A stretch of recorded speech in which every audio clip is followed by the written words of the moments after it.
We're an island nation, drawn to the sea that surrounds us. A playground for some. For others, it's where they make their living. But the sea's unpredictable. The sea is a scary place. It's an unforgiving place. There to save our lives is a volunteer army of over 5,000 ordinary people, ready to leave their jobs, their families, and race to our rescue. When that pager goes off, it's like that. There they are! There they are! You are somebody's last hope. He's gone under! I have never felt so much admiration. Marvel heroes don't come anywhere near. Equipped with their own cameras. Am I recording? Yep. The crews give us a unique insight into every call-out, as only they see it. Gonna get you home, all right? For those who risk their lives, it has become a way of life. There's no better feeling than knowing that you've brought someone's loved one home safely. I wouldn't be here if it wasn't for them. Hold on!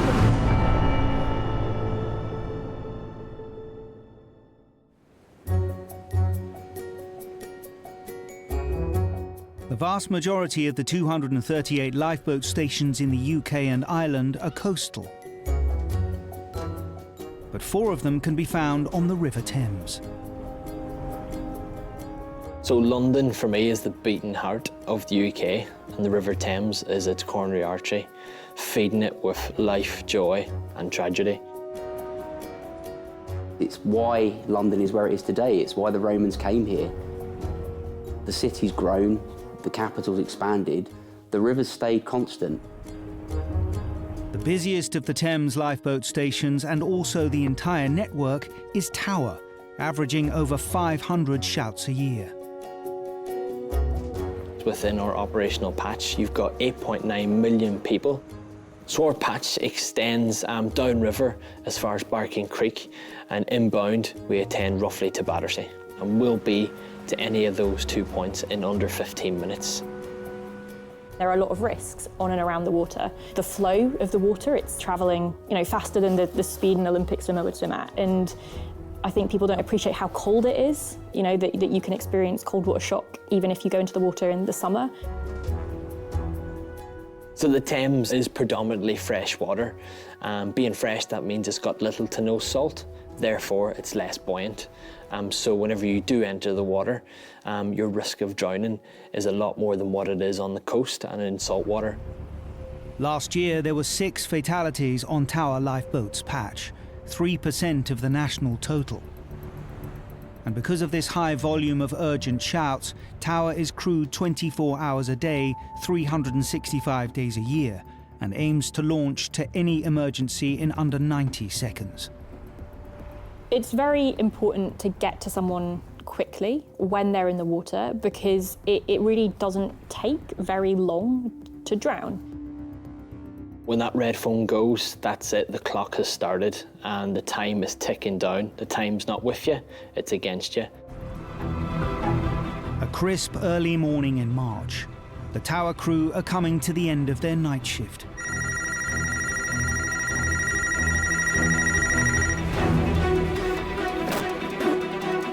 So the initial information that was passed by London Coast Guard was screams for help coming from the river. A man is reported to have slipped into the river just beyond the Thames barrier. That's towards the end of our normal operating area, so you know that somebody's in the water. You know you've got to get there as quickly as you can. The crew launch their E-class lifeboat and head the 10 miles downriver to location at its top speed of 40 knots. So at that time of year, on that particular morning, the water temperature was 6 degrees Celsius. In these temperatures, without protective clothing, someone in the water can become hypothermic after around 30 minutes. When they say every second counts, every second does count. The E-class is the fastest lifeboat in the fleet, but even at full speed, it will still take the crew around 15 minutes to reach the casualty. We knew from the initial information that he's going to be in the water upwards of 25 minutes, and therefore hypothermia was a real risk.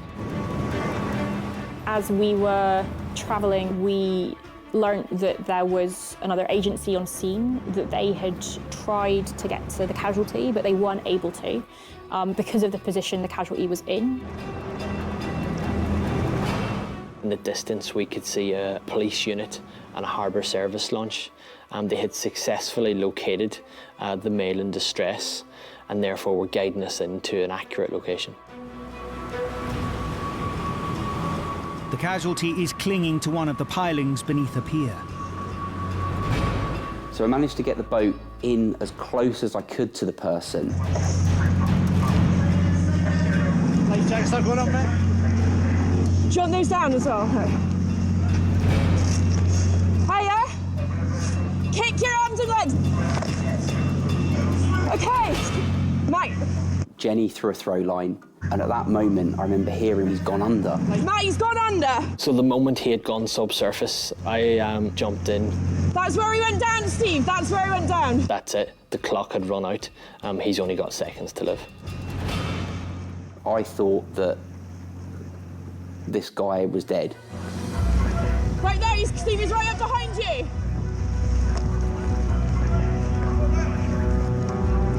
Okay, his hands on that. Steve grabs the casualty and clings on to stop him from slipping back underwater. You're right, Steve. He was unable to swim, he was unable to assist me in rescuing him, and therefore it was quite physically demanding to keep the casualty afloat. Hands on that. Got you. We've got you, okay? Right. I've got his arm, it's not going anywhere. Right, you're right, Steve. There's no words that will ever put it into perspective of the weight of responsibility and how it feels. You're just doing your utmost to try and bring this patient home safely. 1, 3, yeah? 2, 3, go!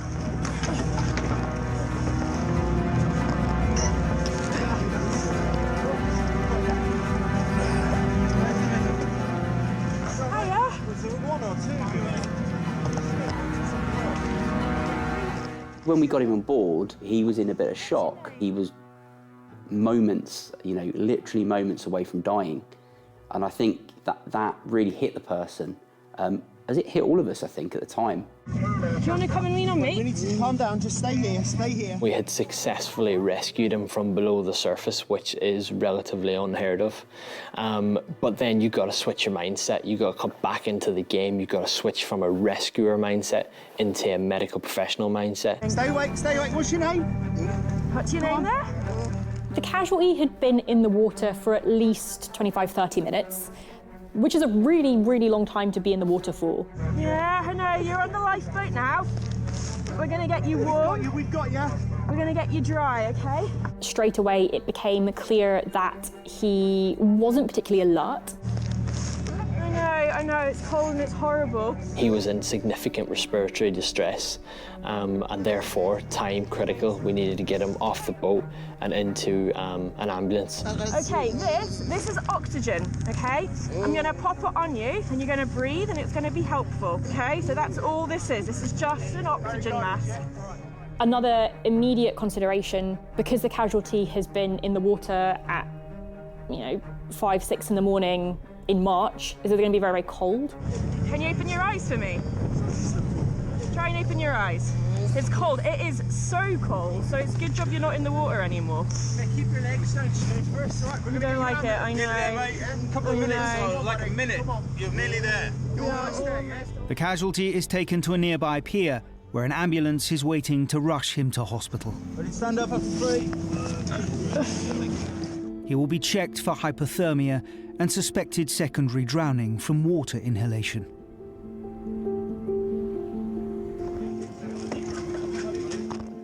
This was absolutely a life saved, no question. This is the closest that I've seen somebody come to losing their life. The clock had run out. If we were 10 seconds slower, he would have drowned. He was underneath the surface and he wasn't coming back. This casualty was probably one of the luckiest men I've ever met, if I'm perfectly honest. It was definitely a job well done. Don't get me wrong, some days we rescue people and some days we miss them by seconds. You just never know what you're going to be faced with when you come in for shift, and you just never know what's around the next corner.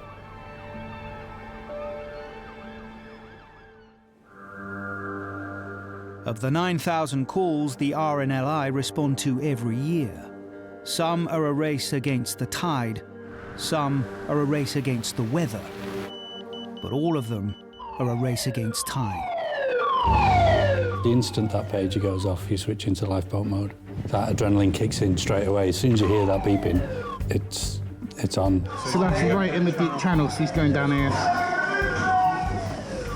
You get a feeling in your stomach and you just jump, you just go, just wanting to be there. You know somebody's in trouble, you know something's got to be done, so you just want to get there. Okay, we're clear at the back, mate. All right, it's a bit bumpy, guys. A shout can feel like a race against time because it is a person's life in your hands.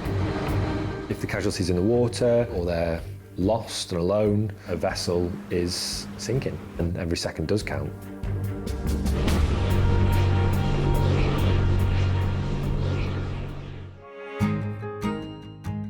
Lying on the Lancashire coast is the historic port of Fleetwood. Fleetwood's about 9 miles north of somewhere everyone knows, which is Blackpool. We're on a peninsula in Morecambe Bay. Fleetwood was a Victorian destination for holidays. They believed that the salt in the water was healing, so a lot of people came to Fleetwood for the water. As well as its long history as a seaside resort, Fleetwood was also known for its deep-sea fishing fleet. It used to be this big, bustling town with a lot of trawlers coming in and out. I think it was one of the busiest fishing ports in the UK in its heyday. And at one point, you could walk from one side of the dock to the other side, going from boat to boat. It was that many vessels in the dock. Though the fishing fleet is now gone, one thing that has remained constant here is the presence of a lifeboat. So we cover a large area, and we also, because we have the ALB, the Fleetwood boat can sometimes get called out all the way out to the auto rigs in the Irish Sea.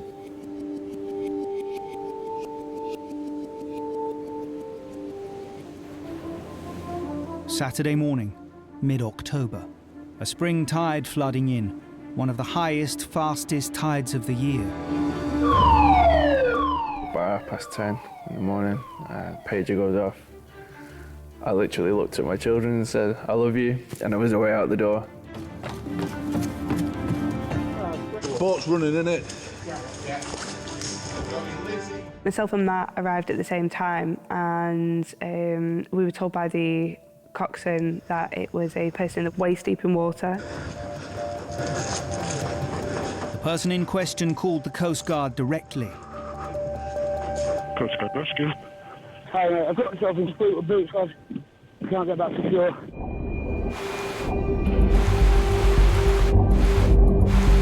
How far out are you, would you say? Probably a mile, 3/4 of a mile. A mile to 3/4 of a mile. Jesus Christ, this is racing. It's actually at your feet now. Yeah, straight now. The boat is on its way. Won't be long. Oh, mate, I just try not to fall off this banking, you know what I mean? Christ, you've done some weight on it. I'm going to get off this phone, mate, all right? You might as well stay on the phone while you can. I might have to go bobbing about a bit. I have to go.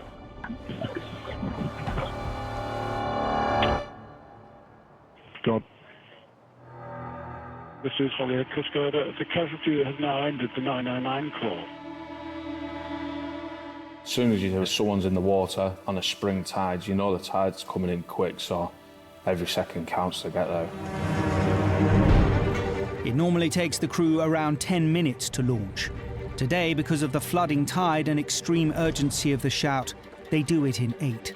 The person was reported to be in the water at the neckings. Now the neckings is sandflats. The main danger in this area that people overlook is the tide. Yeah, straight across. When the tide comes in fast. Even the most experienced people get caught out. The person could be swimming, they could be washed out to sea. Could be a case of they've only got minutes, so they're in trouble. We need to get there. We need to get there quick.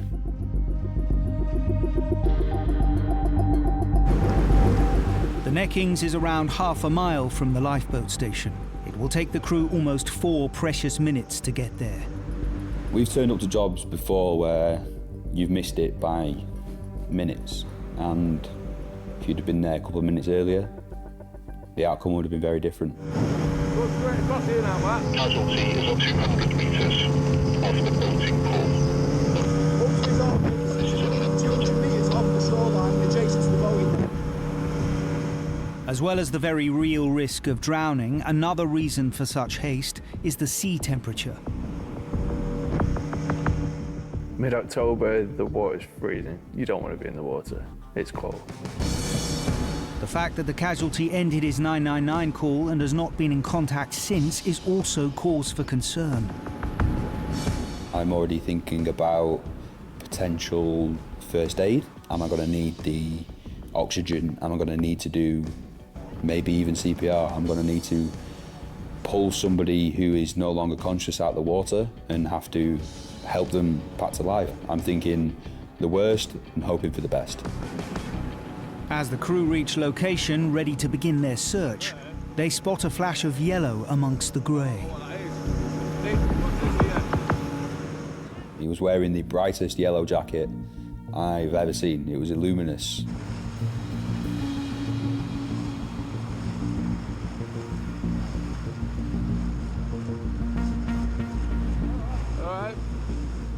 What surprised me is the fact that the casualty wasn't moving. He was stuck in one position. If you're getting cut off by tide, you're usually at mercy to the water. You're being taken by the tide's current. The casualty was still. He was stationary. Something was keeping him where he was. No, it's all right. What's in the water there? The pump? Oh, it's keeping me up. All right. Stay there, right? You know what I mean? Yeah, yeah. The bait pump that they used to get the worms out of the sand, he had dug it into the water, nestled it as far as he could, and he was hanging onto it.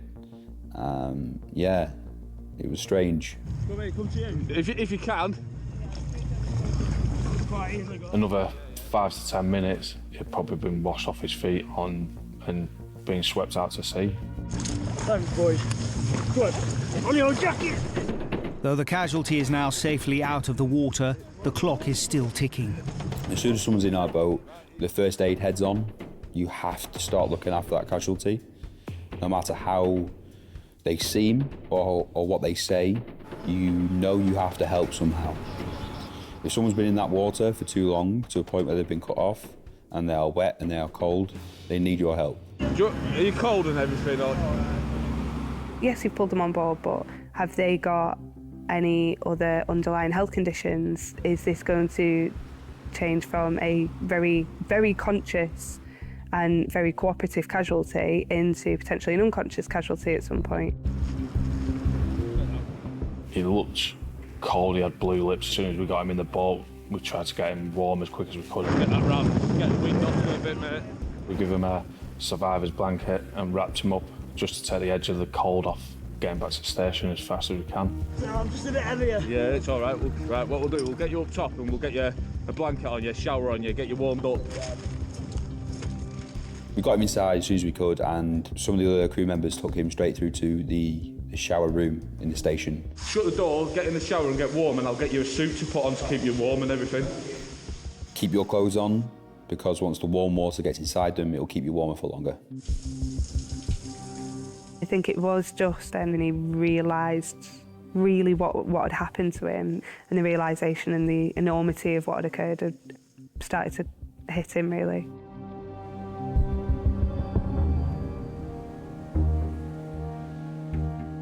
That's the first time I've been in real danger.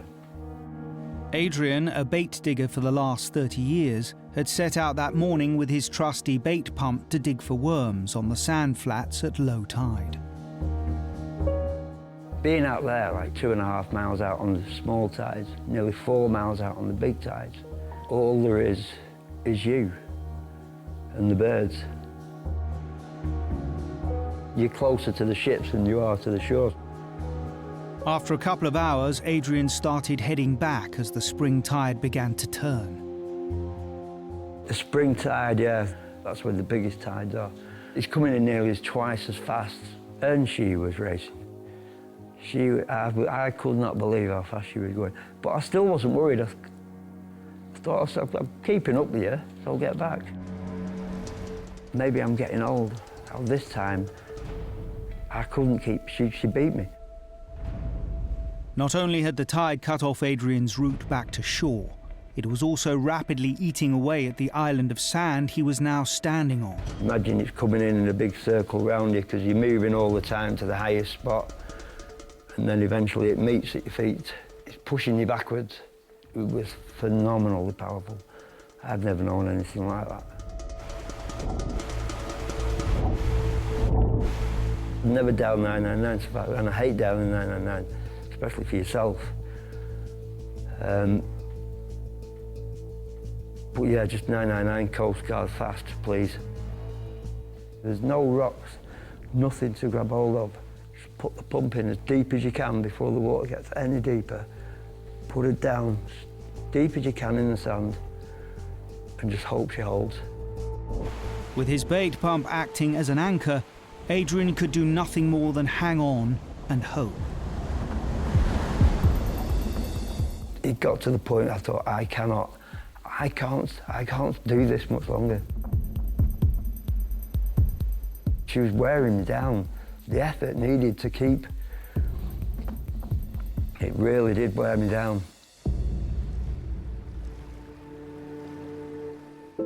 I was hoping they would come quick. Boy, was I hoping they'd come quick. Please, please. Begging. You're actually begging. Please hurry up. And then I heard this boat coming straight at me.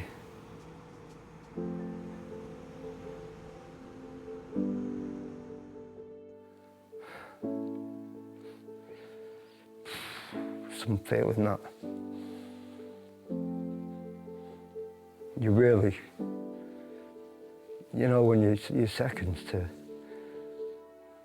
sorry.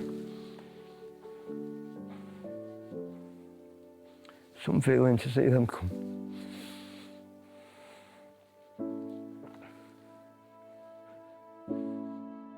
Thanks, boys. Go on. On your jacket.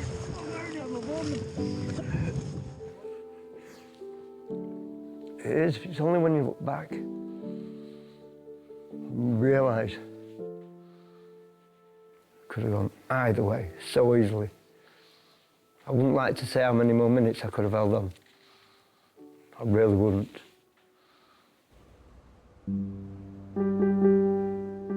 You must have said thank you at least 100 times to all of us. This job could have been a whole different ballgame for any number of reasons. If he wasn't wearing the jacket that he was wearing, if he wasn't holding on to his pump, wouldn't have found him because he would have drifted off with the tide.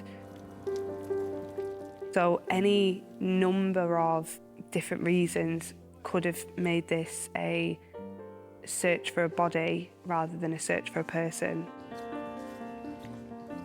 I have never felt so much admiration and respect. I could have kissed them all on the boat.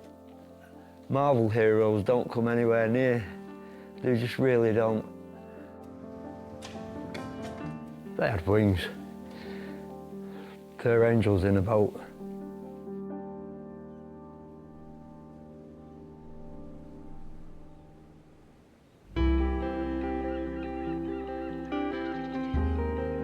"500 miles to the north, close to where the Firth of Forth estuary meets the North Sea, is the small coastal town of Anstruther, population of around 4,000. Anstruther's lovely. It's such a cliche, a bustling little harbour town, isn't it? But it is. Most of the vessels that head out are fishing vessels, working daily from the harbour. Once known for its teeming herring shoals, Anstruther is now home to the Scottish Fisheries Museum, which serves the biggest modern industry of tourism. Usually packed in the summer and famous for fish and chips, which I think is a pretty cool thing to be famous for. We can have some pretty horrible conditions at times, which can be a challenge for people not familiar with the area. In the winter time, it could get really, really bad seas. Yeah, it could get to the stage where the harbours would be almost sort of closed. With its long history of fishing and stormy weather whipping in from the North Sea, it's perhaps no surprise that there's been a lifeboat station here since 1865. The Anstruther lifeboat covers quite a big area of the firth. You just never know what's going to happen. Some days you have nothing, some weeks you have nothing. I have two within 10 minutes. Early September, cold breeze, grey skies. And a mayday comes in from a vessel in trouble. A mayday is the highest level of emergency that someone in distress can issue. Their vessel is compromised and lives are in danger. You know that there's no time to waste. As the crew prepare to launch, more information comes through that the casualty vessel is a fishing boat foundering on rocks and rapidly taking on water. When you get a call from a local fishing boat, you can be quite sure that it's going to be a serious situation.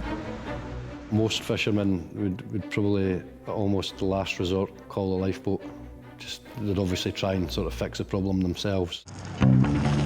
Both of Anstruther's lifeboats automatically respond to every mayday call, with the smaller D-class inshore lifeboat getting away first. The priority is just get there as quick as you can. Boat on the rocks taking on water, it doesn't really get more serious than that.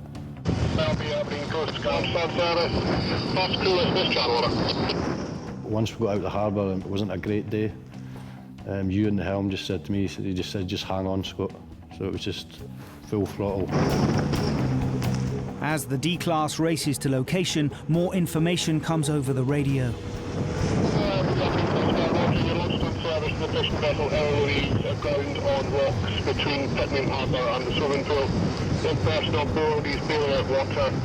Request you close, assess the situation and if required, transfer the hump from the all-weather boat over. The D-class continues at full speed to the newly pinpointed location a mile away, while the all-weather boat follows close behind, bringing a salvage pump to flush out the floodwater from the sinking boat. When you hear that a boat is going down or that they're taking on water very rapidly, it's just one of those shouts that's for real, and you need to get there quickly, you need to do your job. But with a sinking vessel, it's just all the more urgent. The loss of a fishing boat could also mean the loss of someone's livelihood.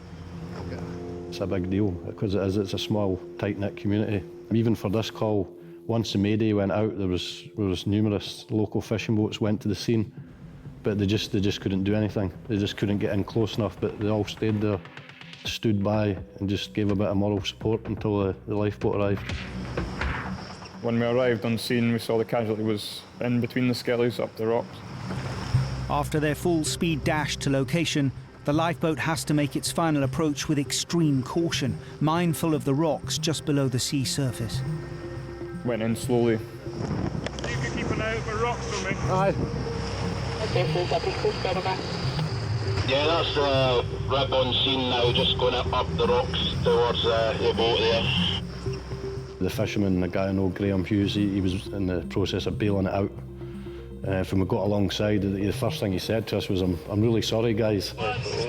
Don't worry about it. We just said, there's no need to apologise, we're here to help, we'll get this sorted. With water drowning the engine and cutting all power to the bilge pumps, Graham has been bailing out by hand to keep his boat from sinking. He was a bit tired. He'd been bailing his boat out for a while, but physically he was okay, he wasn't injured. No, I could stand in the water, it's fine. I'll just stay and give you a hand, and aye, no problem at all. As Scott steps onto the casualty vessel, the extent of the emergency is all too apparent. It had taken on a lot of water. When I stepped aboard the boat, it was up past my knees. As the water went down, is it like it's coming in all the time? Well, I think it's coming in all the time. Aye. But I've managed to get it down at one point. Christ. It was up to about here, I Up think, to the rail. At that point, we didn't know where the water was coming from. We just knew we had to try and get it out. All we had was a hand manual bilge pump, but to be honest, the best way of getting the water out at that point was buckets. So we're using buckets. I'll maybe be quicker using this than the pump, I think. Scott and Graham continue to bail out the water by hand with buckets to keep the boat afloat long enough for the all-weather boat to arrive with the salvage pump. The ALB was probably on scene maybe less than 10 minutes after us. The helm, Ewan, he went and met the ALB and got a salvage pump and an extra pair of hands. Ready? The crew work as quickly as they can to transfer the heavy pump to the D-class. Because you just got to keep filling up. While Scott and Graham continue bailing by hand in a race against the rising seawater. The salvage pump is a bit of a monster. It's heavy, it's unwieldy.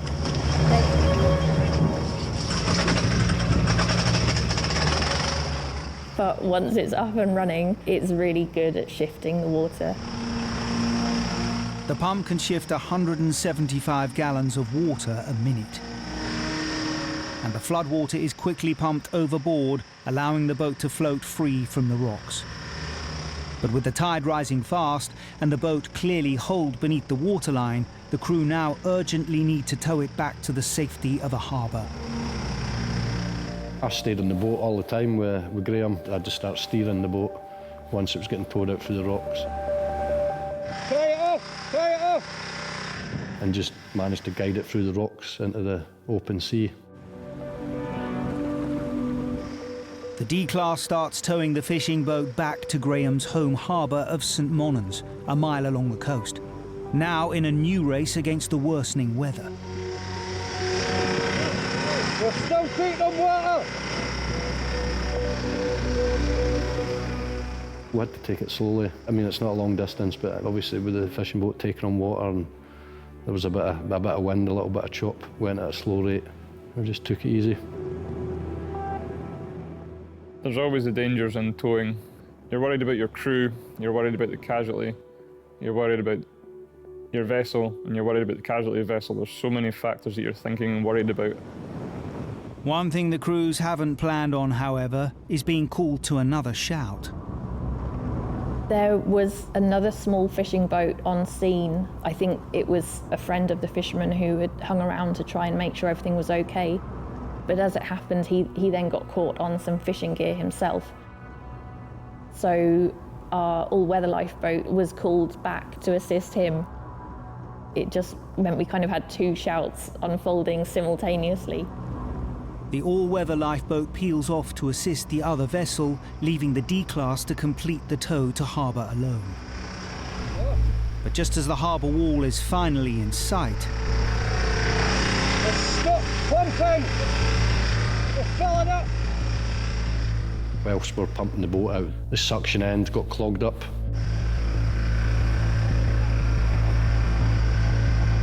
It was just like seaweed from the bilges. So we weren't pumping the boat out.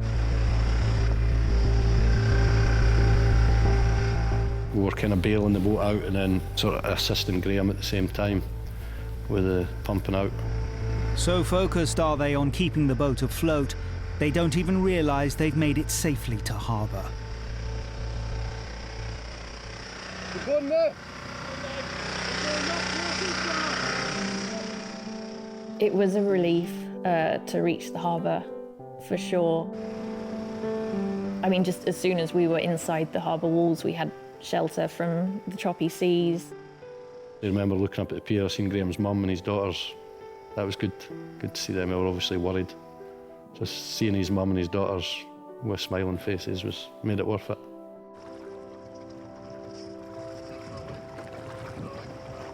I was so glad to get into St Monans Harbour. The relief for that was, immense.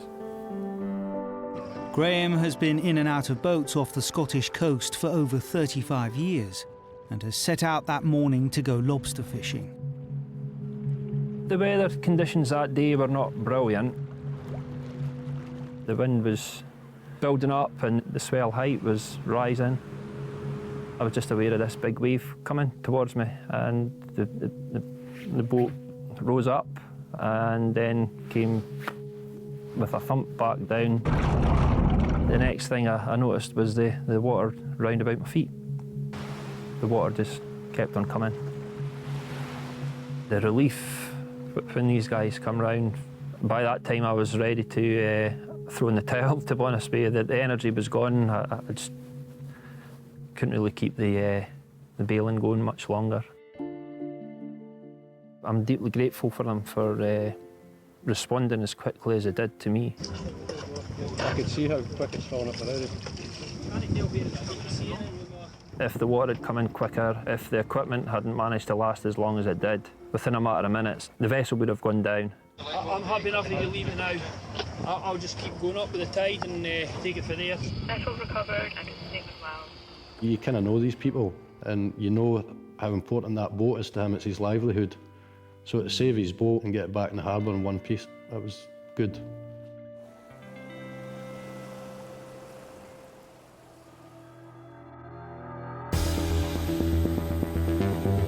Though the RNLI will always try and save equipment if possible, their primary objective is saving lives at sea.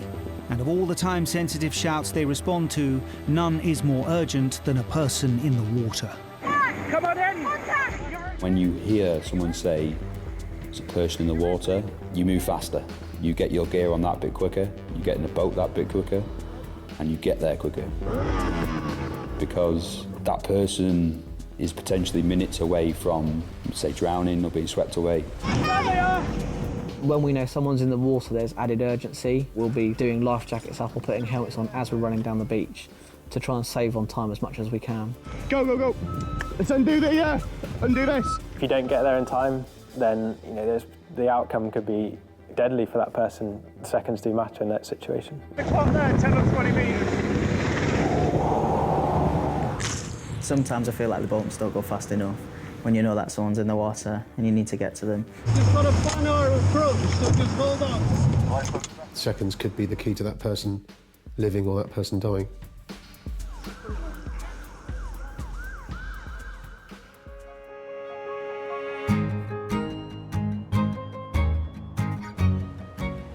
The small fishing town of Selzy lies on the most southerly point of Sussex, and at one time was almost entirely surrounded by water. Selzy used to be called Seal Island. It was an island in them days. Selzy is a little bit detached from the mainland, and some people, I think, quite like the fact that there is only one road in and out. We treat ourselves as an island because there is a fair distance between us and the nearest city. Therefore, we are a very tight community, as there's not a lot around us apart from green fields and sea. Selzy was pretty much built around fishing. There's been fishing fleets here for a long time. In fact, the fishermen were the first ones with rescue boats.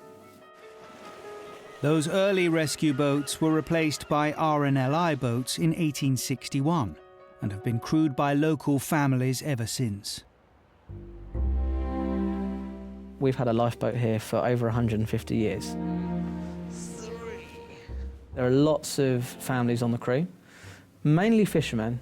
There's lots of father and sons. And the birdies. So there is a real traditional aspect of following in your family's footsteps, as I did. Max joined the Selzy crew the moment he was able to on his 17th birthday. My father's been on the crew over 35 years, so I have spent my entire childhood down the lifeboat station, watching him, watching the boat go out, watching it come back. If the pager went off in the middle of the night, the whole family would be awake. You'd want to know what's happening or when he's coming home. It really is in the blood, and it's been a very long time coming to get on the crew. Long time waiting and watching. Now Max has made it onto the crew, it's his son Louis who watches him go out and waits for his own time to go on his first shout. The main dangers in the waters of Selzy are the rocks. There's lots of areas that can catch a sailor out. We've had many rescues where we've gone out and we'll come back with the occupants of the boat, but not the boat itself, where it's broken up on the rocks. We've had quite a few hurricanes and storms going through, the odd tornado. We've had boats sinking on their moorings. When the storms come, most of the boats run and hide. It can be quite a nasty place to be. This long history of storms and wrecks above the waves has also led to a lot of activity beneath them. There's a lot of interest there for divers. Quite a lot of old wrecks. Landing craft with tanks still on them, liners, submarines. They're all to be found off here. So much sea life to see around these landmarks, and people love diving off Selzy.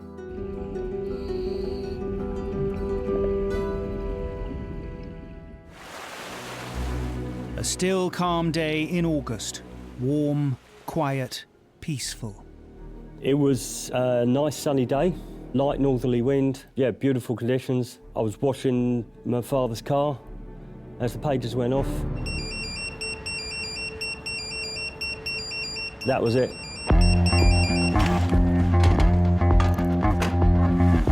A call has come in about a diver in trouble 14 miles off the Selzy coast. We turned up down the station. It was a fairly urgent job. Half the crew had already been selected and were getting their gear on the boat.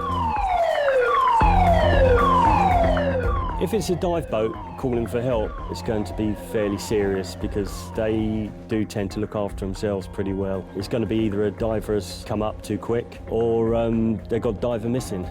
Selzy's Shannon-class all-weather lifeboat is prepared for immediate launch. While 20 miles away in Lyon-Solent, a Coast Guard helicopter is also scrambled as more information filters through. As we were launching, we learnt that this diver had come up from 31 metres, about 100 foot. He'd come virtually straight up. So there was a big worry that he had got the bends. The bends is if a diver ascends rapidly, then they'll get a build-up of nitrogen bubbles in their system, which can affect the brain, the organs, the joints, potentially causing long-term health issues if not dealt with quickly. We could really sense the urgency to get out on the water and make our way to this casualty.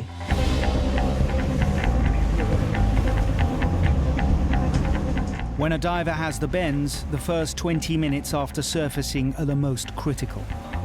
If a casualty isn't given oxygen in this period, it can lead to a stroke or a fatal heart attack. So there was a huge amount of urgency, and you can feel that in the boat. You can feel the crew feel a bit tense.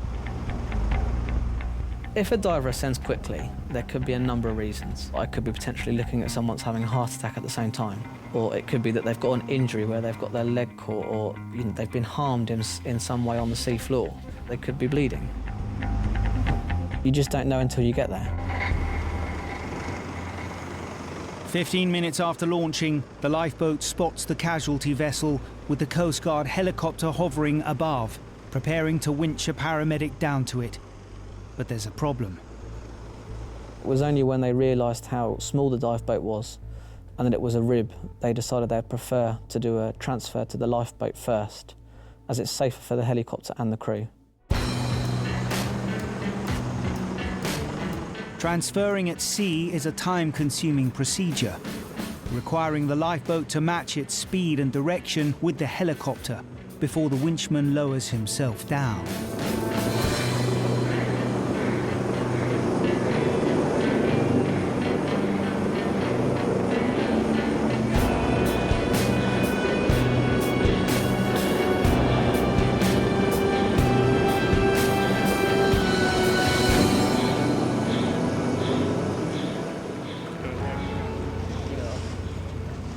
With the paramedic on board, they speed back to the dive vessel where the casualty is lying motionless.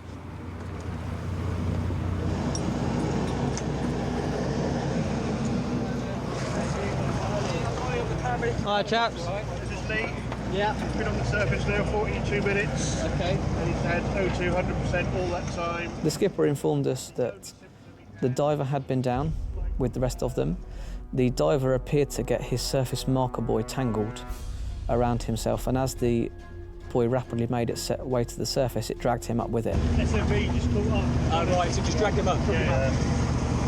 I reckon it was 28 minutes at 31 metres. I can't begin to imagine what the diver must have felt when that buoy dragged him up to the surface. It's from 31 metres, roughly the height of 6 double-decker buses stacked on top of each other. Breathing's all right when he surfaced. Laboured breathing. Okay. Though the diver Lee is conscious, the medically trained crew know any sudden movement or exertion will increase his heart rate and move the nitrogen bubbles around his body faster. The only symptom he has is a slight discomfort in the right shoulder, but that might be from hard work. It hasn't increased or decreased. He did mention that he had some pain in his shoulder. To most this is fairly insignificant, but there could have been nitrogen bubbles building in his joints, especially in the area towards his head, which means they could have gone to his brain. If the nitrogen bubbles in Lee's blood make it to his brain or spinal cord, it could lead to paralysis or even death, so they urgently need to get him to hospital. Across to this boat, you're feeling up to it. We'll transfer you across to this boat. We're going to bring Lee and the oxygen tank over. But the only place they can airlift Lee from is the deck of the lifeboat, which means they need to move him. Right, let's do that then, boys. It's really important that if a diver has the bends, that they're kept horizontal as much as possible. It was decided that for this very short period we could stand him up. Whenever you feel ready, mate. There was the need to rapidly get him to the decompression chamber as quickly as we could. If you start feeling any discomfort or nausea, let me know and we'll straight down. Although he seemed okay and was fairly lucid, he needed urgent care. The situation could rapidly change.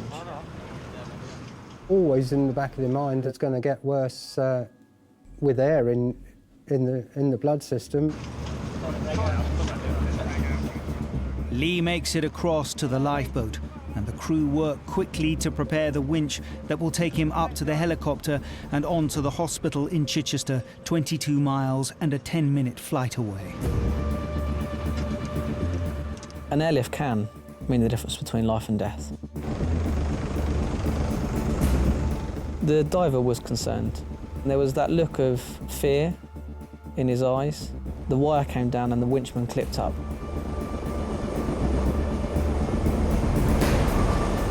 And they were gone within a flash.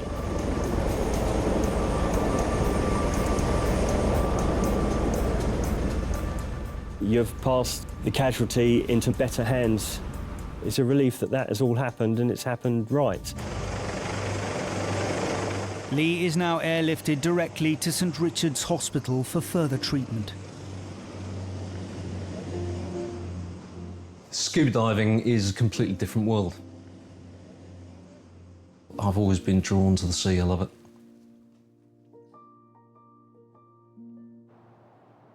On the day of the incident, Lee was attempting to solve a mystery with his dive club from Worthing.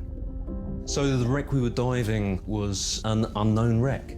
We were trying to find some information that might identify that wreck. We'd been diving for about 30 minutes and went to check on my buddy how he was doing, and I couldn't find him. I couldn't see him. So the standard procedure for separation, if you can't find them, you come to the surface. I filled my SMB. An SMB is a surface marker buoy. It's like a sausage-shaped inflatable buoy attached to a reel of line, a line to the surface to follow, and also your boat can see where you are. I held it a little bit too close to me. I let it go, and the line managed to snag around the back of my equipment.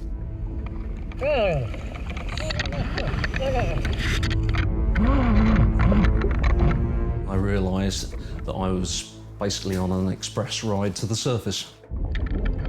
To avoid the bends, divers usually ascend gradually, no more than 30 feet per minute. but Lee was dragged more than 100 feet to the surface in seconds. As soon as I hit the surface, I signalled that I was in distress to the boat, so arm over the head. It's the first time I've ever had that sort of accident whilst diving. But you're with consummate professionals. Lee remained at hospital for observation, where thanks to the quick action of his fellow divers, he made a full and speedy recovery. All the emergency services, the RNLI, the Coast Guard, all the NHS staff that dealt with me, fabulous. Big thank you to all of them. I remember hitting the beach and my dad was on the beach recovering the lifeboat. He was the head launcher on the day. Go on, big throw, big swing. And I remember him coming alongside the boat on a shingle and asking how it went. Good throw, buddy. There was just that sheer relief being able to talk to him again and let him know everything was great and it went really well. And I feel like I've made a difference again.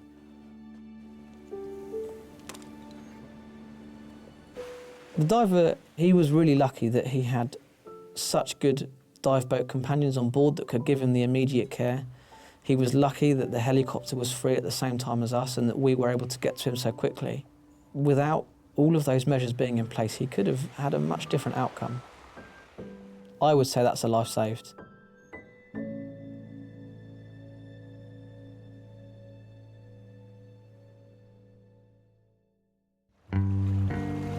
Following his diving accident, Lee remains as enthusiastic as ever about the pastime that nearly killed him.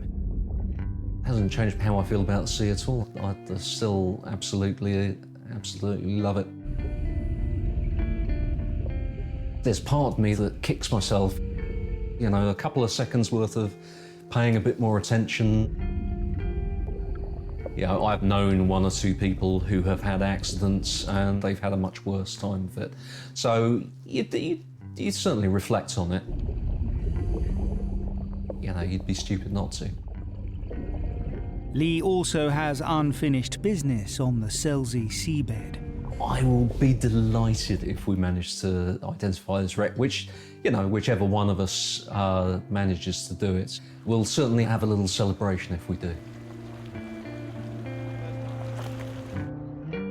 In Anstruther, the boat that nearly sank is now high and dry, and Graham has solved the mystery of its epic leak. Well, this is the section here which had the damage done. Through that, there was probably about 2 litres every second coming in. Yeah, it keeps going through your mind for a period, but you just have to try and put it at the back of your mind and move on and think of the positives that have come out of it. And the positives of being rescued. And the very next day after his ordeal, Adrian went straight back out onto Fleetwood Beach in search of the bait pump that may well have saved his life. When I got to her, she was still there. The tide had pulled her that hard that she was like bent like that. But she straightened up all right and she was still there. But she will be going on a plaque on the wall. If I come into some money, I might even get her gold plated and engraved. And possibly give it to the RNLI. And his trusty pump isn't the only thing of value Adrian has retrieved from his experience. As soon as she turns, I'm coming in. What can I say? It's a mighty force. It needs to be treated with a lot of respect. And I have a lot more respect now than what I used to. Older and wiser? Maybe. It's about time.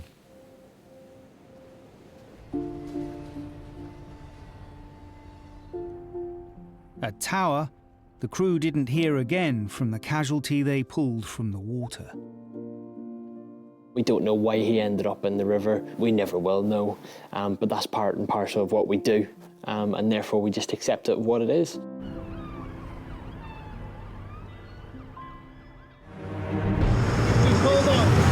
The thought of having to go out in it was frightening.